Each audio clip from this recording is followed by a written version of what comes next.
Brilliance Audio presents Justice Lost by Scott Pratt, performed by James Patrick Cronin.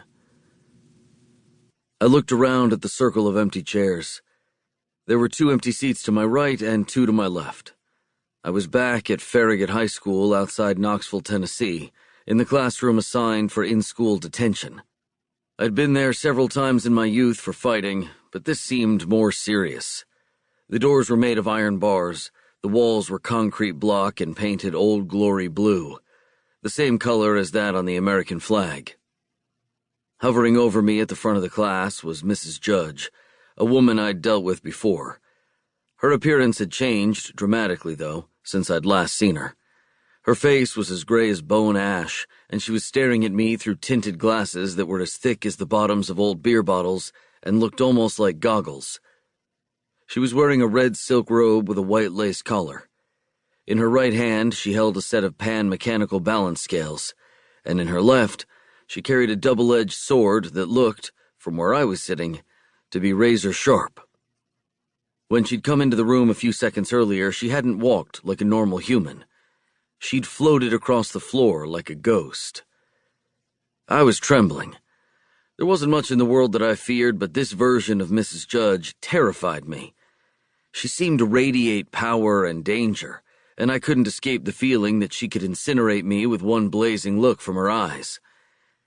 And if she was quick with the sword, which I was certain she was, my head could be rolling across the floor at any second. "Where are your friends, Mr. Street?" Mrs. Judge said in a slow, gravelly Southern accent. "I don't know what you're talking about," I said. She raised her hands, the sword and scales gleaming, and fire began to swirl around my head.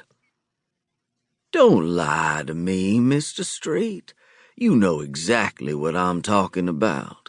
Where are your 4 friends who are supposed to be sitting in these 4 seats?" "They're not my friends," I said. I looked up at her hideous face and then back down at the floor. "Do you dare trifle with me? I have no qualms about turning you to dust and blowing you to the far edges of the universe. You will speak the truth in this room."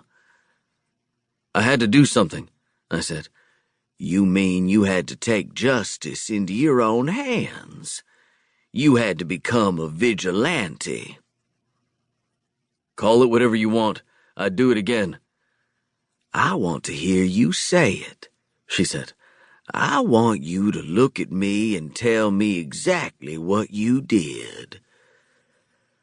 I forced myself to look at the face. It was the face of a person, no, an entity, that had been twisted and betrayed and misunderstood and beaten and defeated, yet stood defiantly and continued to fight.